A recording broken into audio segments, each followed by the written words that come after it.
services as a whole, how you found out about them, how you got referred to them, and maybe go into a little bit of detail, because if somebody has 5 minutes and they're seeing somebody from Columbus, a Youngstown State graduate, how did they do it? Where did they get the information? So I actually got the information. Welcome back to Freedom Forge, the channel where we stand for faith, freedom, personal responsibility, strong families, and the constitutional principles that made America the greatest nation on earth. If you believe American families deserve real opportunities instead of empty political slogans, make sure you hit the like button, subscribe to the channel, and turn on notifications so you never miss our coverage of the biggest hearings and political debates taking place in Washington. Today's congressional hearing focused on programs that support mothers, children, and families as lawmakers examined how federal and community partnerships are helping parents access health care, education, career development, and family services. During the hearing, Representative Mike Carey of Ohio questioned a witness from his home state about her personal journey through the Nurse-Family Partnership Program and her role as a parent ambassador. While the conversation was far more respectful than many of the heated exchanges we usually see in Congress, it still raises an important debate about what actually works when it comes to helping American families. Mr. Davis, recognize Mr. Carey of Ohio. I want to thank Chairman LaHood and thank the ranking member, Davis, for covering this hearing today. And I want to thank all the witnesses for being here, but obviously Ms. Wilson is from the Buckeye State, so most of my questions going to be spent on you. And, you know, and that description of having that person come over to the house and trying to clean up real quickly before they got there, and, you know, that kind of reminds me when my wife's out and I've got the two kids at the house. I try to do the same thing every time she's gone. But I noticed from your testimony you went to Youngstown State. Am I correct with that? Yes, that's correct. Now, are you from the Mahoning Valley originally, or did you go to school there? How did you wind up in Youngstown? So I actually am from Columbus, Ohio. I was going to go to Akron University. It was really hard to make that decision to go to Youngstown State University because I knew I would be leaving my siblings wherever I went. But I was talking to someone at my school from the I Know I Can organization, and I did my FAFSA all the way wrong. And so she had helped me go through it, and she was like, my son's going to Youngstown, have you considered that? And I'm like, no. So well, the only reason I asked is I looked at your resume, and one of our former colleagues, Bill Johnson, is the president of Youngstown State. So I sent him your resume. Wow. And I said, is there anything you want me to say? Because one of your graduates is testifying before the Ways and Means Committee, and he said, say go Gwens. Yes. Okay, so I just had to do that. A proud penguin. That's right. And my time is a little bit, and you're on the east side of Columbus, so for those of you who don't know Columbus, I always define myself as the member from Columbus who is not Joyce Beatty, okay? And anybody who knows Joyce knows why I'm saying that. But Joyce and I have a very good relationship, and I know you're one of her constituents, and you're well represented by Joyce. But I just want to take a few minutes, and I don't have a lot of time. But one of the things that I was looking through this, and because your experience talking about, you know, coming from, were you from the east side originally of town? I've lived all over Columbus. Yeah. I believe that I was born maybe on the south side. South side? But I spent a lot of time on the north side. Okay. And spent the rest of my teen years on the east side, and in between that, the west side. Okay, so you've been all over Yes. Central Ohio. But so I just wanted to just kind of, you know, because I know there's going to be a lot of people in our region, you know, that are going to be watching this. And so can you kind of explain for others that may be in the same situation that you were, how Franklin County, how the nurse-family partnership model specifically and McVie Services as a whole, how you found out about them, how you got referred to them, and maybe go into a little bit of detail, because if somebody has 5 minutes and they're seeing somebody from Columbus, a Youngstown State graduate, how did they do it? Where did they get the information? So I actually got the information from attending a event that we had at my job at the time. And my boss, she told me, go over there and talk to them. You're pregnant. So I went over there and I talked to them. It was another program, and they said I was over income. So after that, they told me that they would still refer me to another program, which was the Nurse Family Partnership Program.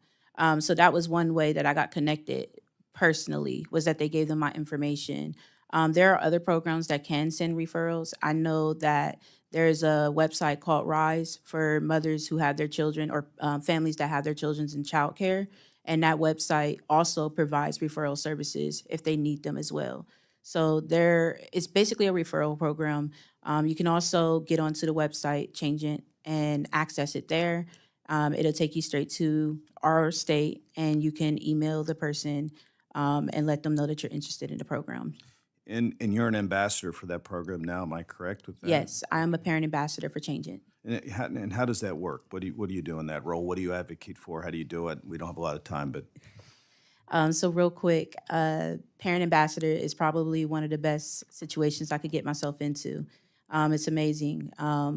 What this program does is provide us the tools to be able to do exactly what I'm here doing today, and that's advocating for not only myself, but the people in the program. And it also supports us in other ways with our professional development and helping us network and find opportunities with others and the things that we're most interested in. So if you're a nurse, you can do that too. And they have also something that is called, I don't know the name right now, it's not clicking to me, but when you're a person that graduates, you have access to this program, and it provides career building skills too. So it doesn't just stop at nurse family partnership.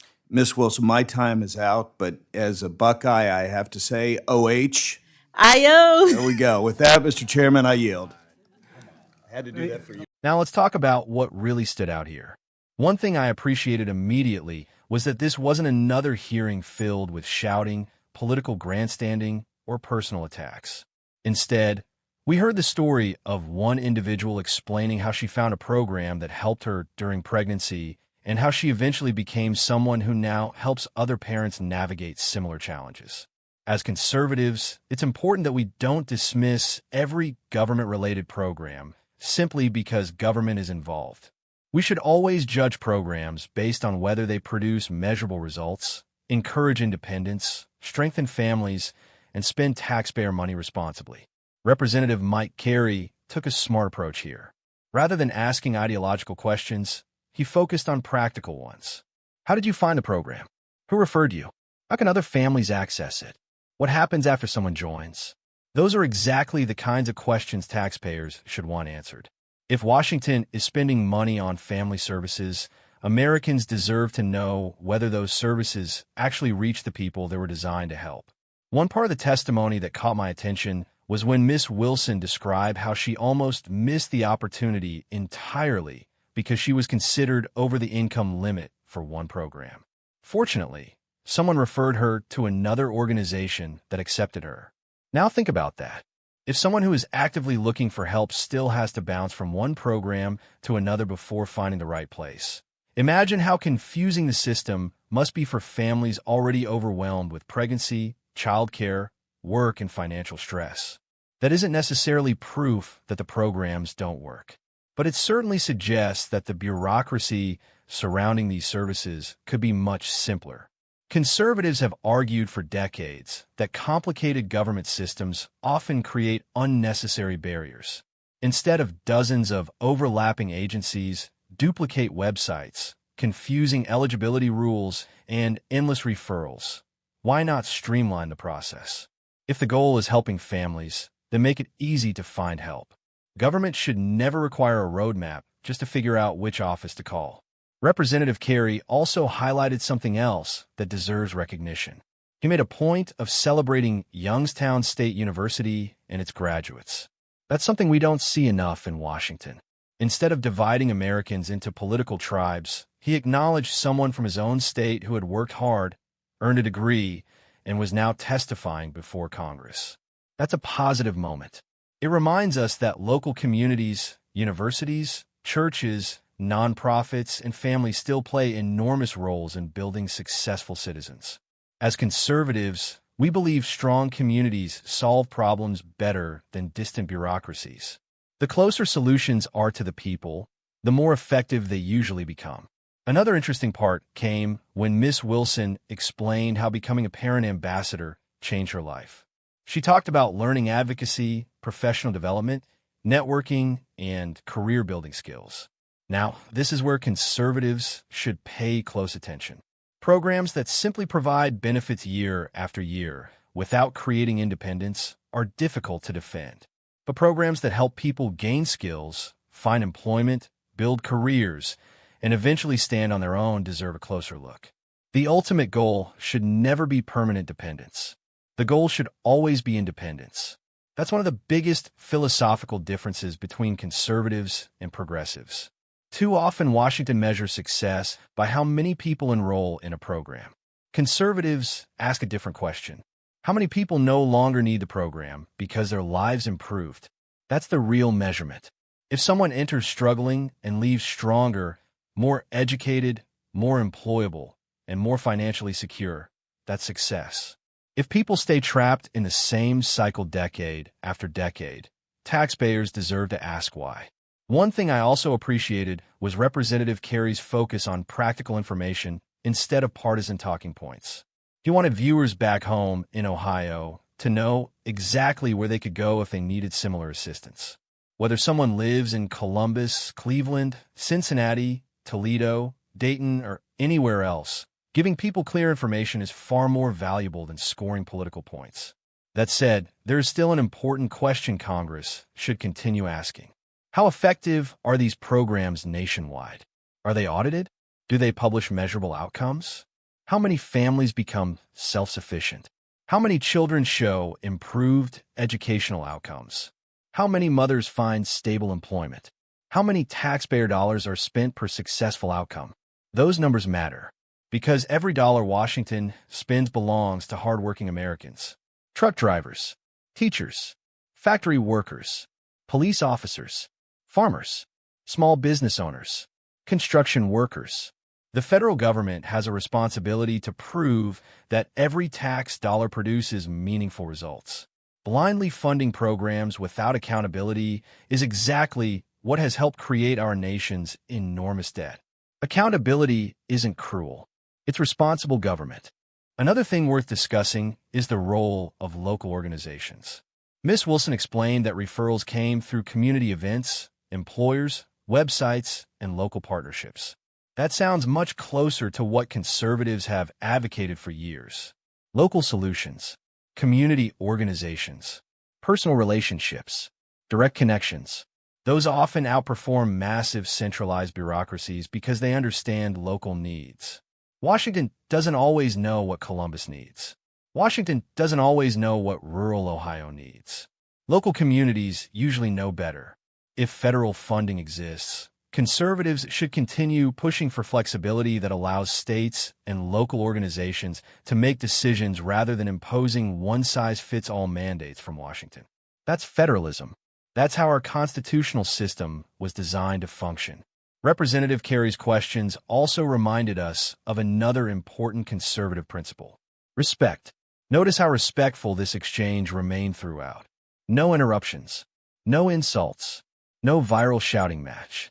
Just questions and answers. America needs more of that.